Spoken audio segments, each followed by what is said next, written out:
Tudo bem? Olá, meu amigo e irmão em Cristo. Você está agora no canal A Luz da Bíblia, Daniel Silva, e nós temos o intuito de, nesse espaço de tempo, estar transmitindo a lição de número 1 do dia 2 de janeiro do ano de 2022. Desde já, seja muito bem-vindo ao canal. Se você ainda não tem experiência de inscrição, faça sua inscrição para ajudar a levar a palavra de Deus, tá?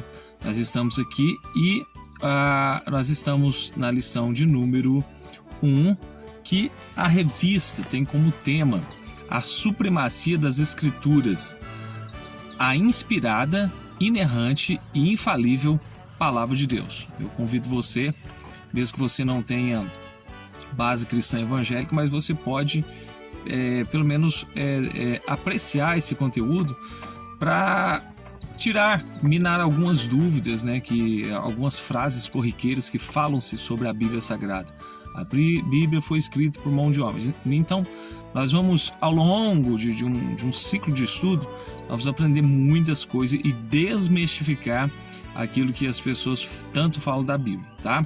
Sem delongas, como nosso tempo é curto e o material é extenso, nós já vamos falar aqui da lição de número 1, que traz como título, a lição de número 1, repito, ela traz como título 1, a autoridade da Bíblia.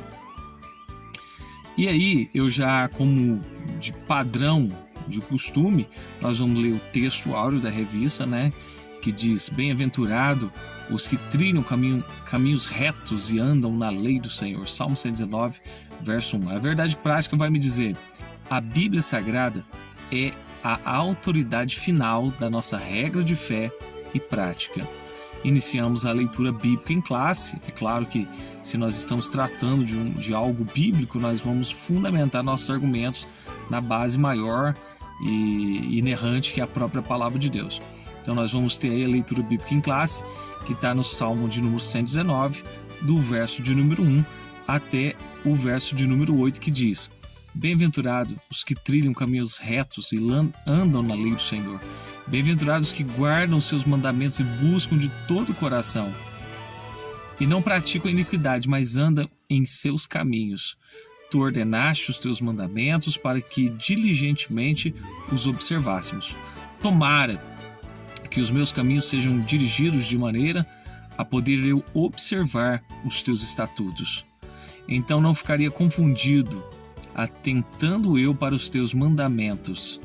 Louvar-te-ei com retidão de coração, quando tiver aprendido os teus justos juízos. Observarei os teus estatutos, não me desampares totalmente. Essa é a nossa leitura bíblica em classe. Mais que depressa, vamos lá para o comentário e para a introdução bíblica. Aliás, a introdução já do tema, né? Que diz assim: a autoridade da Bíblia fundamenta-se em seu autor. E quem é o autor? O próprio Deus. Deus. Portanto, a Bíblia é a palavra de Deus escrita, assim sendo a autoridade dela depende exclusivamente do Altíssimo e não dos homens. Desse modo, além da Bíblia, a Igreja não possui outra fonte infalível de autoridade. Nessa lição, veremos a origem da Bíblia, sua autenticidade e mensagem revelada na Palavra de Deus. Amém? Vamos desenvolvendo o assunto? Então já vou para o tópico de número 1, que tem como título, o primeiro tópico, a origem da Bíblia e a revelação divina. 1. A origem da Bíblia. Pedro enfatiza que os escritos sagrados não têm sua origem nos homens, mas no próprio Deus. E essa referência que Pedro diz está lá na sua segunda epístola, né, a qual ele escreveu, no capítulo 1, verso 20 e 21, na qual vai nos dizer assim: antes de tudo, sabei que nenhuma profecia da Bíblia, ou a própria Bíblia, né, provém de interpretação pessoal, porquanto jamais a profecia teve origem na vontade humana, mas homens santos falaram da parte de Deus, orientados pelo Espírito Santo. Então esse aqui já é esclarecedor para tocar naquele ponto que realmente Deus usou homens santos, mas a autoridade, a interpretação da Bíblia, ela parte de Deus, o Espírito. Paulo, ele corrobora, ou seja, ele confirma também essa informação, essa mensagem bíblica que veio do alto. E essa referência está em João 3, 2 Timóteo, segunda Epístola de Paulo a Timóteo, no capítulo 3, versículo 16, que diz assim: toda a Escritura é inspirada por Deus e proveitosa para ministrar a verdade, para repreender o mal, para corrigir os erros e para ensinar a maneira certa de viver. Tá? Eu já abro um parênteses aqui para entender que nós pegamos duas referências. Uma fala da Bíblia e outra fala de toda a Bíblia. Há quem, em suas especulações, diga que somente o Antigo Testamento deve ser cumprido e considerado como autêntico, como canônico, tá? Mas isso nós já retiramos de cogitação, porque a Bíblia, inspirada, inerrante, palavra de Deus, já em 2 Timóteo 3,16, ela diz que toda a Escritura, então se é toda, é do Antigo ao Novo Testamento. E também os apóstolos ensinam que a Bíblia foi escrita por homens, porém, sob a inspiração e supervisão divina. Portanto, as Escrituras são a revelação que Deus fez de si mesmo. Dessa maneira, por ter sua origem em Deus, a Bíblia é portadora de autoridade. Por isso, constitui-se uma única regra infalível de fé e prática para a vida do cristão. Nossa declaração de fé diz que a Bíblia Sagrada é a palavra de Deus. Ela não contém, ela é a palavra de Deus. Única revelação divinamente escrita, dada pelo Espírito Santo para a humanidade. Eu quero já ler aqui os textos que foram nos dados sobre a inspiração divina. Diz assim, sobre isso também pregamos, não com palavras ensinadas pelo ser humano, mas sim com palavras ministradas pelo Espírito, interpretando verdades espirituais, para que os que são espirituais, as pessoas que não têm o Espírito, não aceitam as verdades que vêm do Espírito de Deus, pois lhe parecem absurdas e não são capazes de compreendê-las, porquanto elas são discernidas espiritualmente. Frisamos que, mesmo que nós tenhamos um livro físico em mãos, com regras de classificação literária, de agrupamento, de organização, frisamos que a Bíblia é um livro espiritual. Então, por isso que muitas pessoas, elas têm dificuldade, apesar de serem doutas em outras áreas, elas têm dificuldade de uma interpretação e de que a revelação dessa palavra vem no seu coração.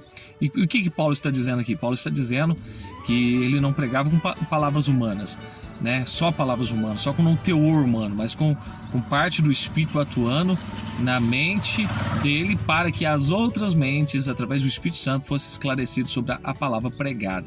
Ainda outra referência que é me dada aqui sobre esse assunto diz revelação de Jesus Cristo. Essa referência que eu estou lendo está no livro de Apocalipse, capítulo 1, verso 1.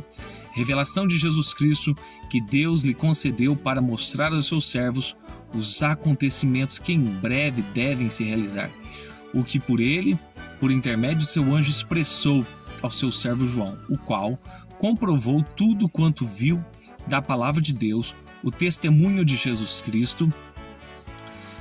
Bem-aventurados que leem,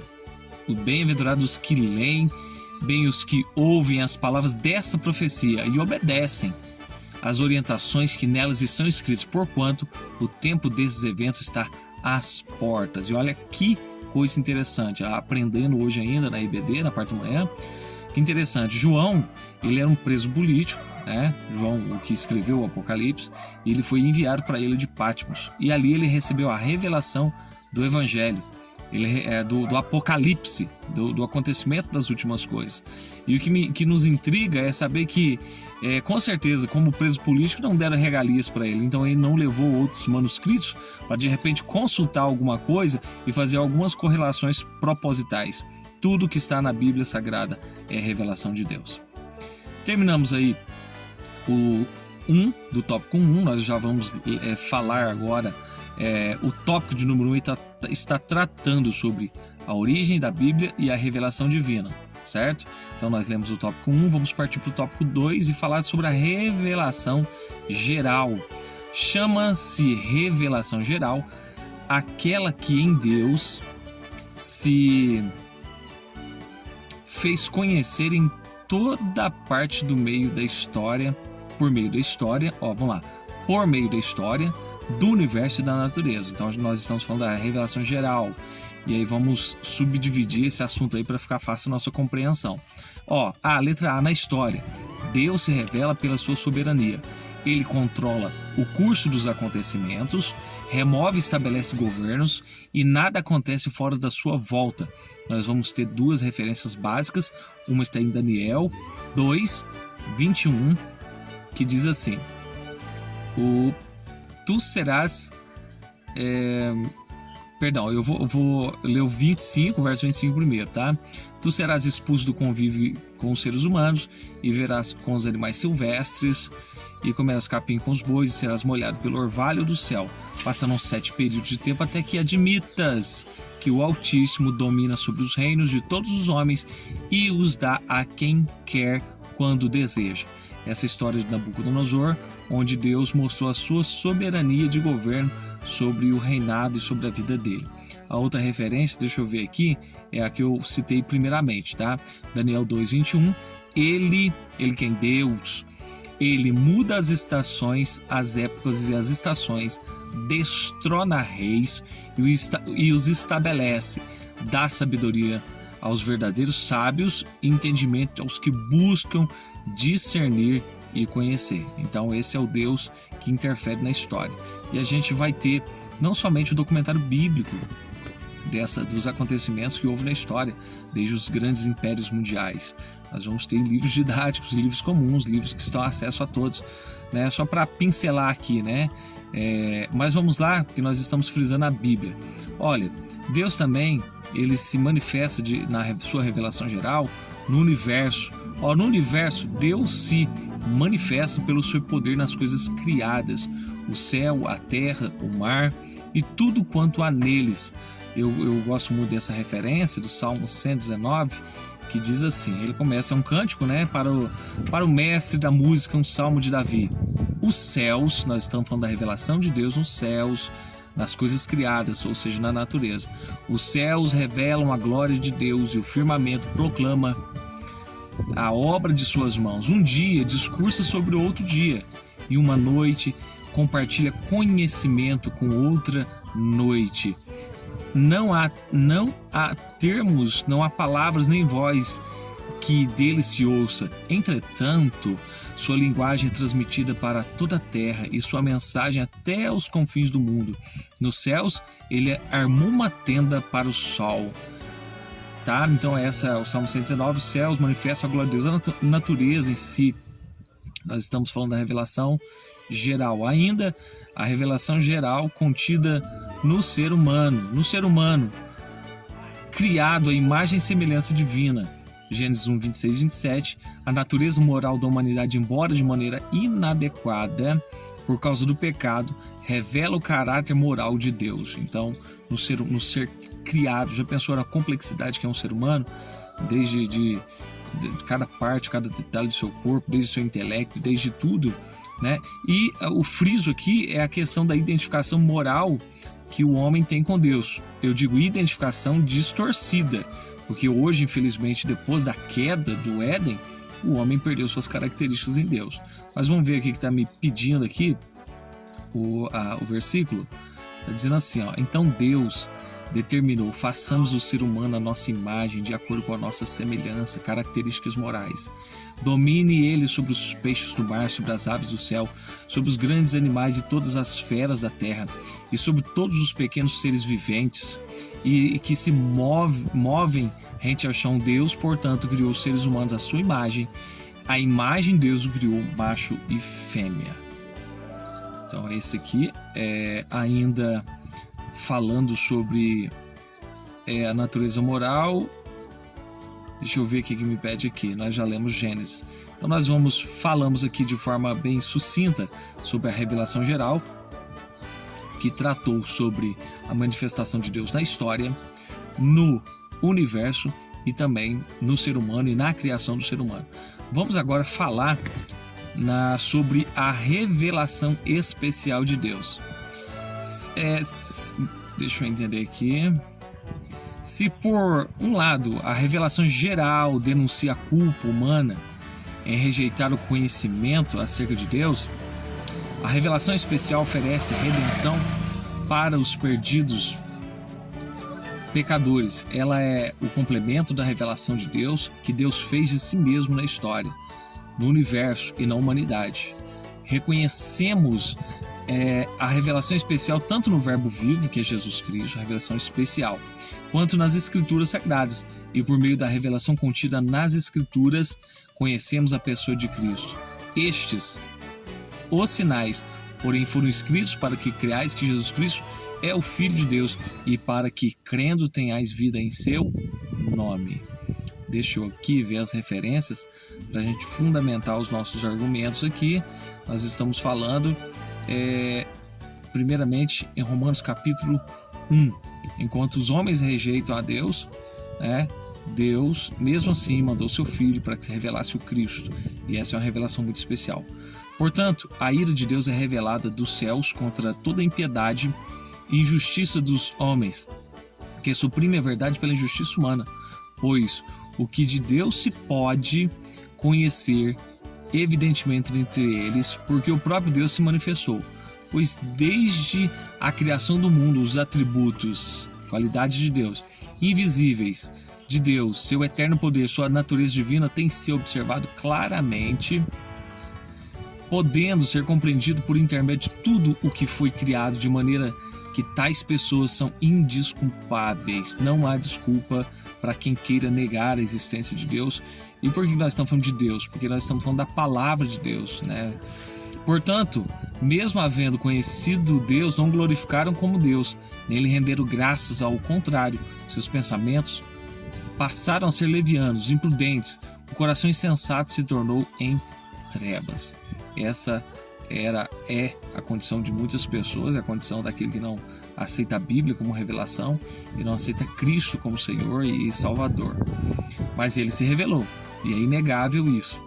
Até o ateu, quando está em apuros, ele fala, meu Deus, ele chama por Deus. Falando ainda sobre essa revelação especial, nós vamos para o livro de Colossenses, aliás, o livro de Romanos nós já lemos. Agora nós vamos fazer menção aqui de Romanos capítulo 10, do 11 em diante. Conforme diz a Escritura, todo aquele que crê jamais será decepcionado, judeus e gentios, pois o mesmo Senhor é Senhor de todos, abençoa ricamente todos os que invocam. Portanto, todo aquele que invocar o nome do Senhor será salvo. No entanto, como invocarão aquele que não creram, e como crerão naquele que não ouviram, e como ouvirão se não há quem pregue, e como pregarão se não forem enviados? Como até aqui essa referência, tá? Então vamos falar da revelação especial de Deus. Então Deus se revelou através de Jesus Cristo, E uma das maneiras, nós consideramos a Bíblia de forma simples, uma carta de amor de Deus escrita aos homens, que revela a Deus através da pessoa de Jesus Cristo, perdoando o ser humano, trazendo redenção, trazendo de novo, restaurando nele as características morais, mesmo que as características morais só serão plenas quando nós não estivermos aqui, quando nós estivermos com Deus, mas ele se revelou assim. E a Bíblia nos evoca a falar sobre a revelação de Deus, dizendo que o próprio Jesus é a palavra. Diz assim, no princípio era a palavra, e a palavra estava com Deus, e a palavra era Deus. Nós estamos falando de palavra, vamos intercambiar os termos aqui, Bíblia Sagrada, Escritura, palavra, e Jesus é a palavra. Ele era a palavra que estava no princípio com Deus. E também a outra referência, olha que interessante, vós examinais criteriosamente as Escrituras, porque julgais ter nelas a vida eterna, e são elas mesmas que de mim testificam, e são elas mesmas que testemunham acerca de mim. Ou seja, se a pessoa quer conhecer a Deus, quer conhecer a Cristo, quer conhecer o Evangelho, ele precisa ler a Bíblia Sagrada. É a Bíblia Sagrada que revela o Cristo e o propósito do Cristo, de Jesus, para com as nossas vidas, no sentido de salvação, no sentido de vida, no sentido, enfim, daquilo que a partir do momento que eu aceito a Cristo vai refletir diretamente nas minhas decisões e na minha vida. Última referência, João 20:31 diz: Estes o quê? Esses relatos foram escritos para que possais acreditar que Jesus Cristo é o Filho de Deus e para que, crendo, tenhais vida em seu nome. Tá? Fechamos aqui Deixa eu fechar aqui o tópico de número 1. Já vou fazer a síntese dele.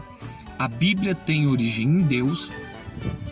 Este se revela na história, no universo e na humanidade, e de modo especial por meio de Cristo, a maior revelação, e através de Cristo, através do que está escrito na Bíblia Sagrada. Tá? Então vamos já partir aí para o tópico de número 2 e vamos começar a falar agora sobre evidências, né? Porque vai surgindo perguntas, né? Como que uma pessoa afirma com tanta categoria que a Bíblia é tudo isso? Sim, nós afirmamos por fé e também por comprovações, né? Histórica, divina, arqueológica. É claro que o primeiro contato com Deus que o ser humano tem é através da sua fé. Depois as outras coisas, elas passam a ser desenvolvidas através do convencimento do Espírito, através do ensinamento do próprio Espírito Santo. Isso é sobrenatural, mas é possível ao ser humano que se rende a Cristo. Vamos lá falar das evidências? Tópico de número 2, evidências para a autenticidade da Bíblia. Evidências internas do livro. A palavra autenticidade tem origem no grego autentes, que tem origem no grego autentes como o significado daquilo que é verdadeiro. Quando aplicado às escrituras, o termo indica a autoridade da Bíblia. Nesse sentido, a Bíblia autentica-se a si mesmo. Não são os homens que autenticam a Bíblia. Ela é verdadeira. Sim, nós temos o direito e o privilégio de dizer que a Bíblia é verdadeira, mas quem se auto-autentica é ela mesma, por ela mesma, né? Voltamos a falar lá de João 3, 2 Timóteo 3,16. Toda a Escritura é inspirada por Deus. Inspirada por quem? Por Deus. O que é inspiração? Sopro de Deus. Por Deus, proveitosa para ministrar a verdade, para repreender o mal, para corrigir os erros e para ensinar a maneira certa de viver. Essa é a palavra de Deus. Que tem coisa melhor diretriz melhor que essa. E frisamos novamente: examinar as Escrituras. Consulte as Escrituras, que é elas que testificam de Deus. Nós estamos falando de evidências internas. Vamos lá para as evidências internas? Unidades e consistência. Num período aproximado de 1.600 anos, preste atenção, a Bíblia foi escrita em 2 idiomas principais e um dialeto, por cerca de 40 pessoas diferentes, classes sociais em lugares e circunstâncias distintas, que abordaram centenas de temas. Apesar de todas essas implicações, o conteúdo bíblico é consistente em seus escritos e se harmonizam formando um todo sem qualquer contradição. Isso é maravilhoso. Por que nós estamos falando? Nós estamos falando de um período de 1.600 anos, que foi o período em que a Bíblia ela foi escrita, um período de 1.600 anos, e também num ciclo, a quantidade de pessoas que foram usadas e de classes sociais diferentes, foram usadas por Deus para escrever a Bíblia, foram 40 homens. Agora você pensa comigo, 40 autores, épocas diferentes, e quando você pega a Bíblia lá no Antigo Testamento, você consegue identificar a mensagem dela aqui no Novo Testamento, né? É uma coisa a ser, deixa eu entender aqui, a ser pensada, né? E o que eu estou falando aqui é que, como a aula ela é curta, né? Ela é sucinta, então existe muita documentação que a gente poderia apresentar. É claro que no decorrer do tempo aí, de acordo com a necessidade, nós vamos argumentar, buscar argumentos, para que seja assim fundamentado, tirar, esclarecer dúvidas, né, acerca desse livro tão poderoso e tão intrigante ao mesmo tempo que é a Bíblia Sagrada. Tá? Nós estamos falando nesse instante Deixa eu fazer uma adaptação aqui. Nós estamos falando nesse instante, deixa eu voltar aqui, sobre evidências,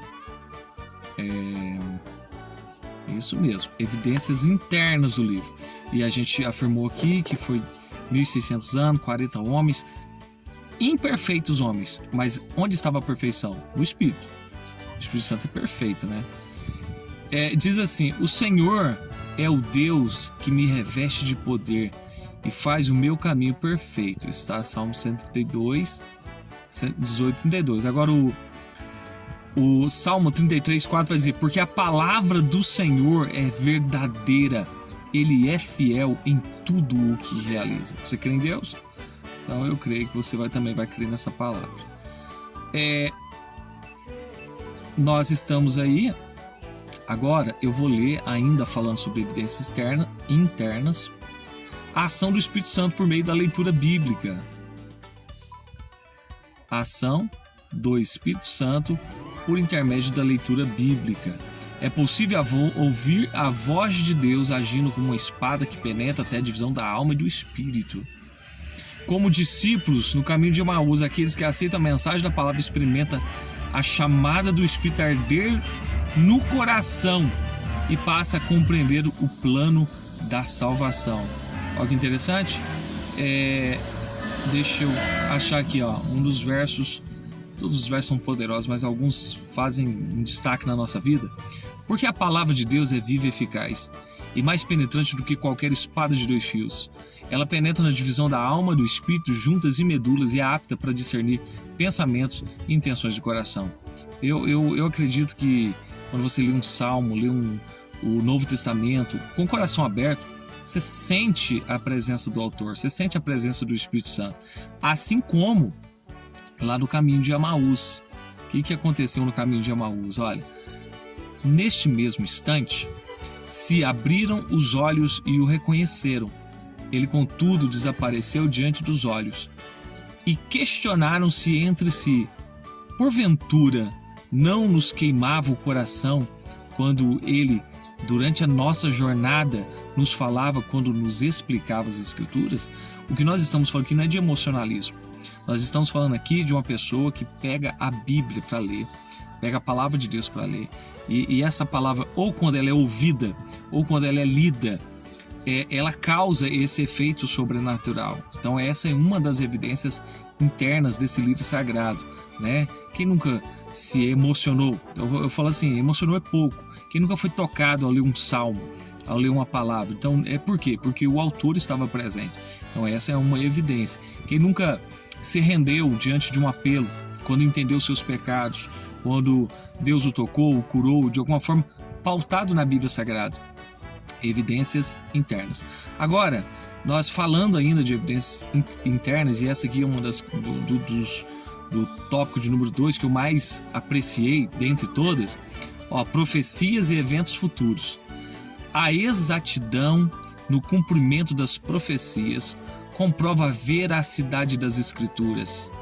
As suas profecias foram anunciadas muitos séculos antes dos eventos acontecerem, com clareza e precisão. Entre tantos eventos, citamos o nascimento virginal de Cristo.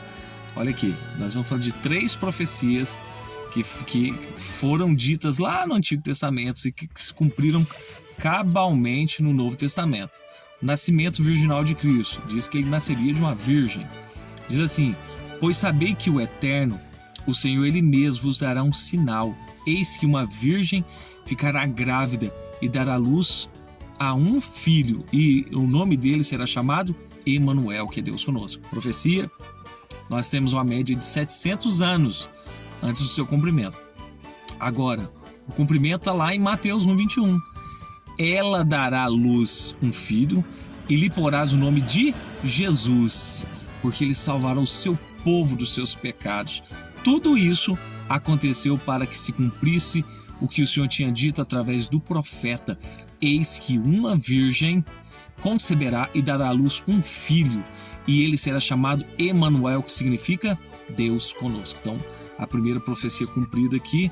Vamos para a segunda, a morte na cruz. E essas referências eu já vou ler aqui. A morte na cruz Diz assim no Salmo 22:16: uma multidão de cães me cercou, um bando de malfeitores me envolveu, traspassaram as minhas mãos e meus pés. Crucificação. Aí o cumprimento dessa profecia se deu em João 19, verso 36. E todas essas coisas ocorreram para que se cumprisse a escritura: nenhum dos seus ossos foi quebrado, nenhum dos seus ossos será quebrado. Eu glorifico a Deus nesse instante por esse cumprimento. E agora, o cumprimento de onde seria a sua sepultura. Vamos lá? A profecia, lá em Isaías 53, como eu disse, aproximadamente uma média de 700 anos antes de Cristo aparecer no Senado da Palestina. Deram-lhe uma sepultura com os ímpios e ficou com o rico na sua morte, embora jamais tivesse cometido injustiça, nem houvesse qualquer engano ou inverdade em sua boca. Vamos lá para o cumprimento? Ao pôr do sol, cumprimento, Mateus 27, Novo Testamento. Ao pôr do sol chegou um homem rico de Arimateia, por nome de José, o qual havia se tornado um discípulo de Jesus. Teve ele uma audiência com Pilatos para pedir-lhe o corpo de Jesus, e Pilatos ordenou que fosse entregue.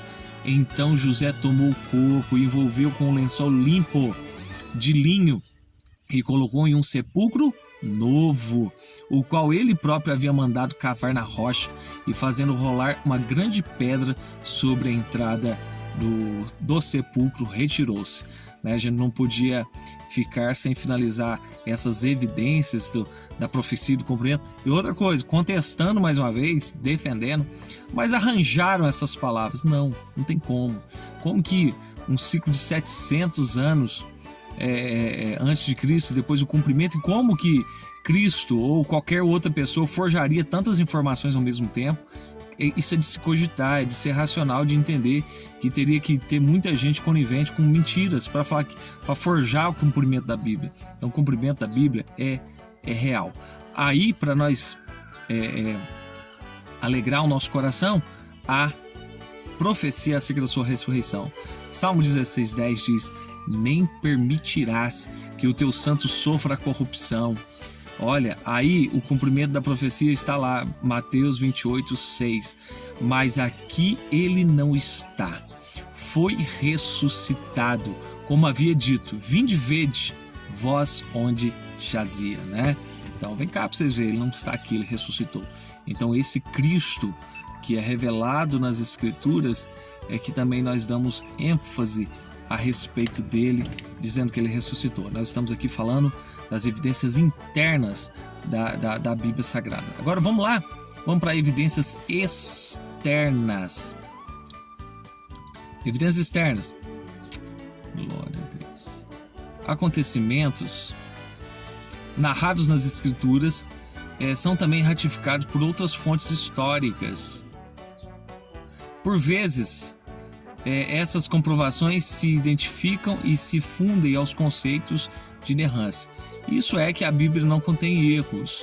Nessa direção, tanto o registro da história, das nações, as descobertas arqueológicas e os pressupostos da ciência apontam para a autenticidade da palavra de Deus. E a despeito de ser contestada por ateus incrédulos, a Bíblia permanece como o livro mais traduzido e lido em toda a história. Vamos lá? Os céus e a terra passarão, contudo as minhas palavras nunca passarão.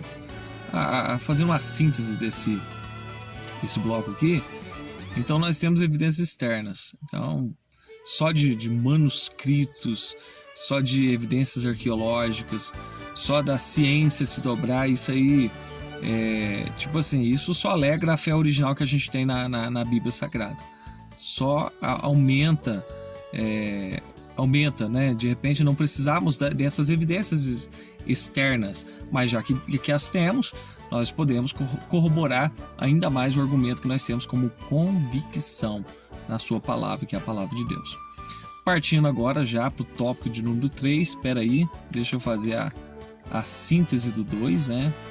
A síntese do tópico 2 vai me dizer assim: a Bíblia Sagrada autentica-se a si mesma, tendo sua veracidade confirmada por fontes e registros históricos, além das evidências internas e daquilo que frisamos agora, evidências externas. Tópico de número 3, a supremacia da Bíblia. A expressão latina sola scriptura confirma que somente a Bíblia é regra infalível de fé e prática, certo? Então, deixa eu ler aqui do que se trata sola scriptura. Sola scriptura, que foi na ocasião em que Martinho Lutero afixou as 95 teses no castelo de Wittenberg, e foi naquela ocasião em que foi proclamado que somente as escrituras são e sempre serão suficientes. Grava isso. A Bíblia está acima de tradições, seja evangélica, seja católica, seja qualquer uma delas. A Bíblia está acima de tradições. Então, ela por si, ela tem poder de salvar o homem, de libertar o homem, de trazer uma conexão do homem a Deus através de Jesus Cristo. A sola escritura diz assim, somente a Escritura. A Escritura é a única regra de fé e prática da Igreja, e o protestantismo aceita doutrinas de sua inspiração, autoridade, inerrância, clareza, necessidades e suficiência.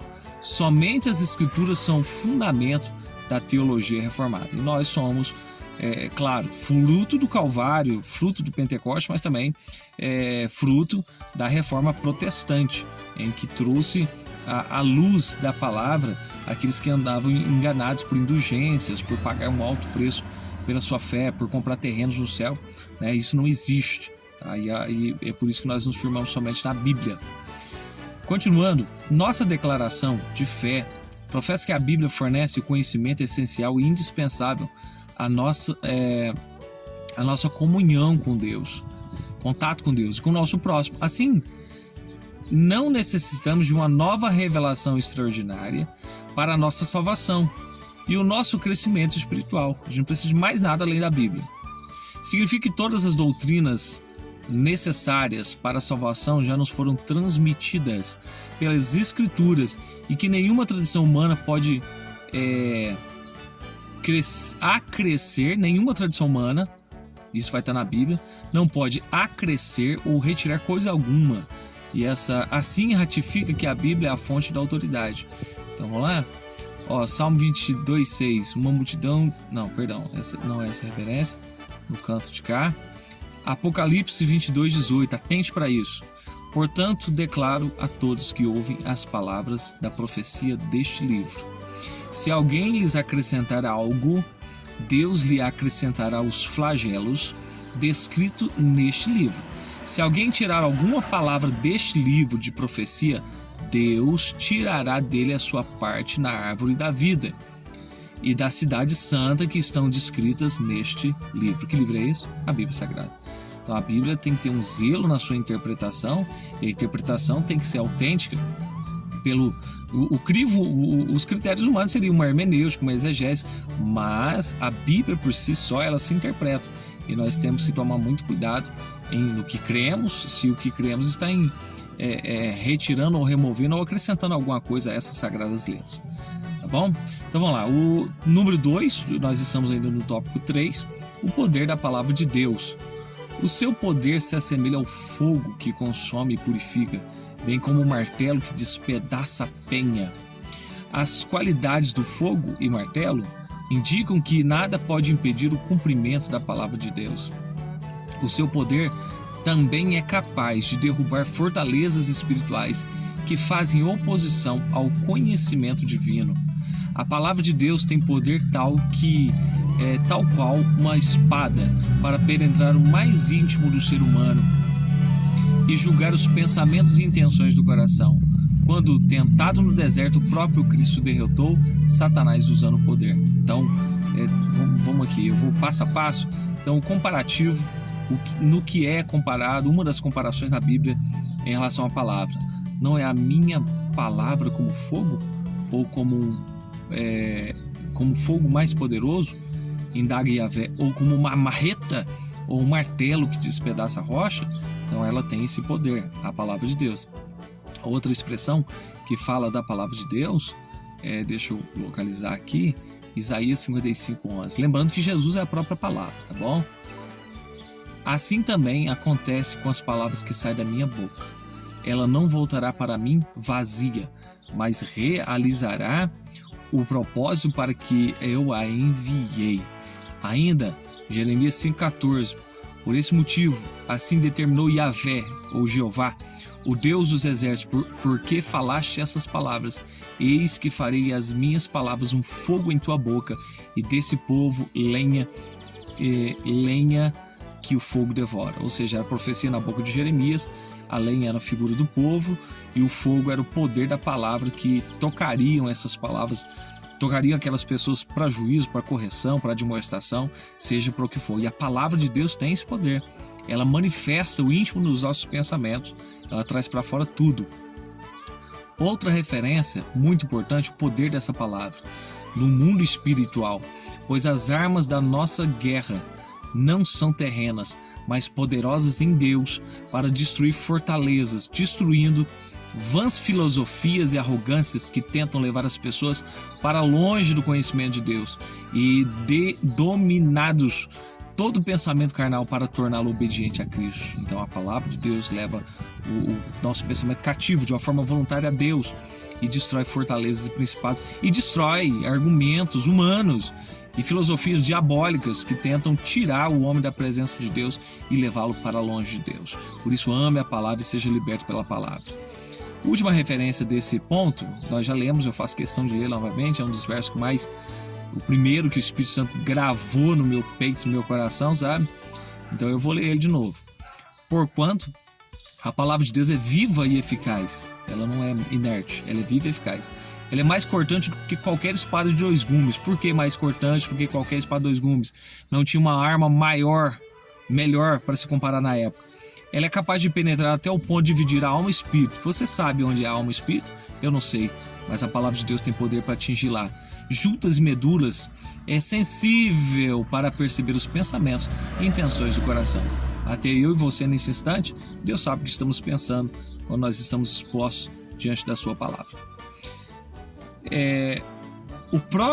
Isso aqui é muito importante. O próprio Cristo derrotou Satanás usando o poder da palavra.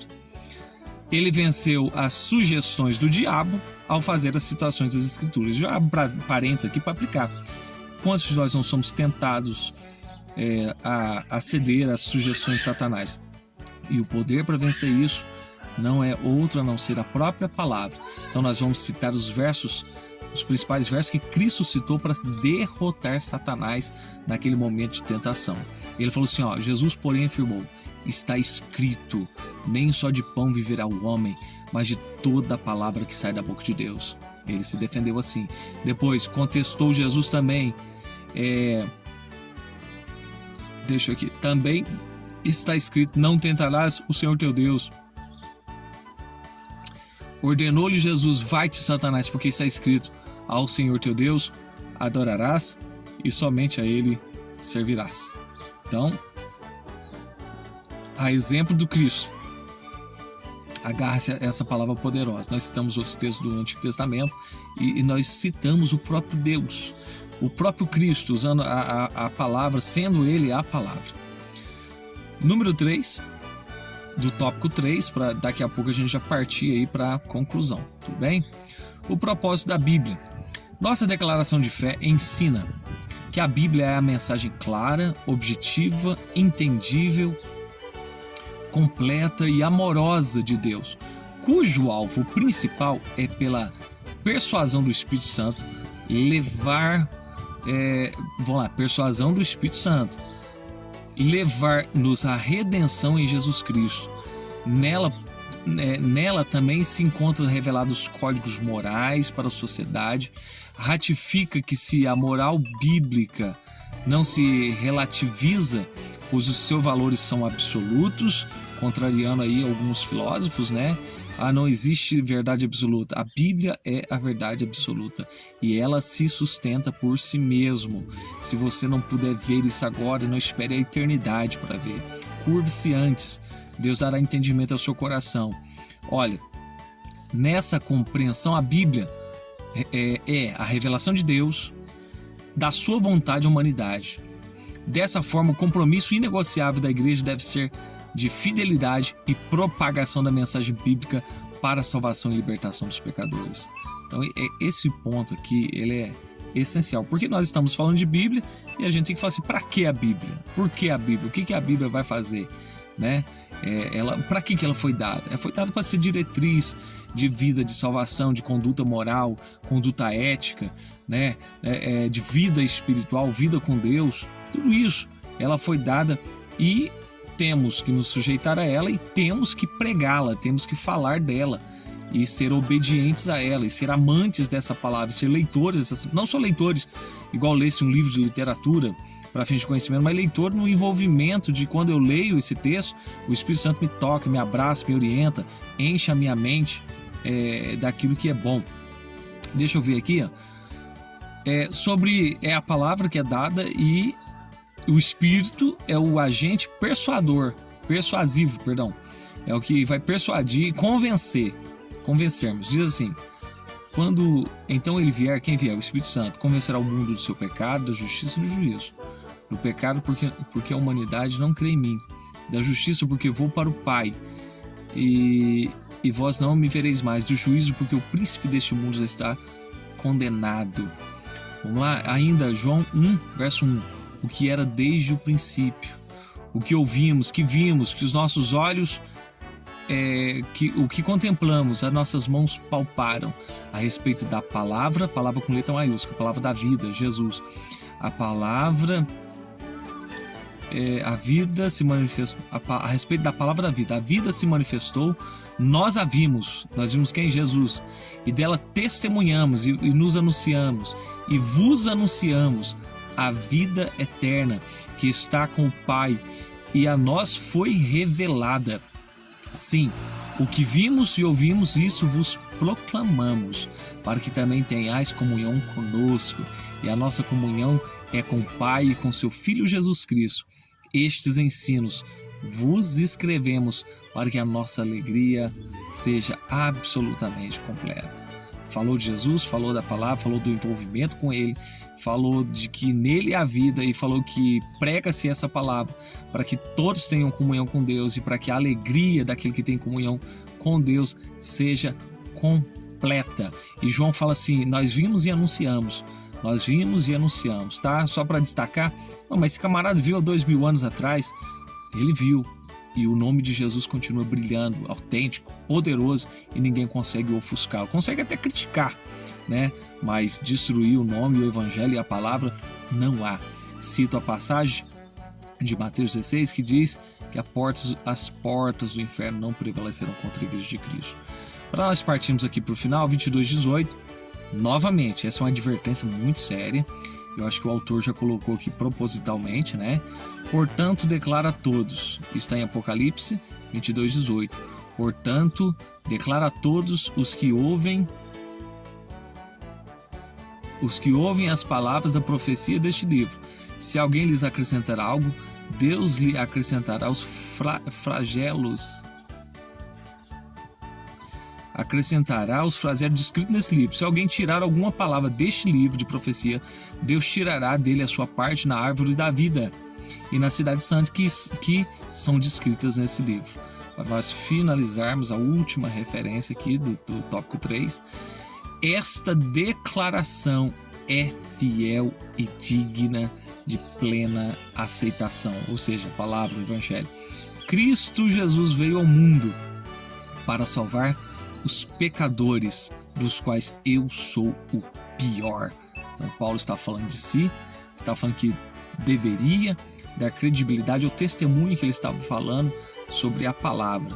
Ele estava dar testemunho da palavra, porque ele se admitia pecador, que ele é confrontado pela palavra. A síntese do tópico 2 vai nos dizer o seguinte: a palavra de Deus é poderosa, a autoridade infalível em matéria de fé e prática, cujo alvo principal é levar-nos à redenção em Jesus Cristo. Amém? Partimos agora para a conclusão. As Escrituras são de origem divina. Deus se deu a conhecer por meio da história do universo, da humanidade, de Cristo e das Escrituras. A autenticidade da Bíblia é confirmada por evidências internas e externas. As palavras de Deus é a nossa autoridade final de fé e prática. E o teólogo saudoso Antônio Gilberto escreveu que o autor da Bíblia é Deus, seu real intérprete é o Espírito Santo e o seu tema central é o Senhor Jesus. Amém? Nós vamos finalizando essa aula aqui. Esperamos que em Cristo Jesus você tenha sido tocado por esse espaço de tempo de estudo das escolas bíblicas dominical, e nós estamos aí para caminharmos juntos nesse ano de 2022. Amém? Que Deus em Cristo Jesus poderosamente te abençoe. Firme-se na sua palavra e você vai ver quão grande, quão maravilhoso é ser orientado por aquele que diz: lâmpada para os meus pés é a tua palavra e luz para o meu caminho. Amém.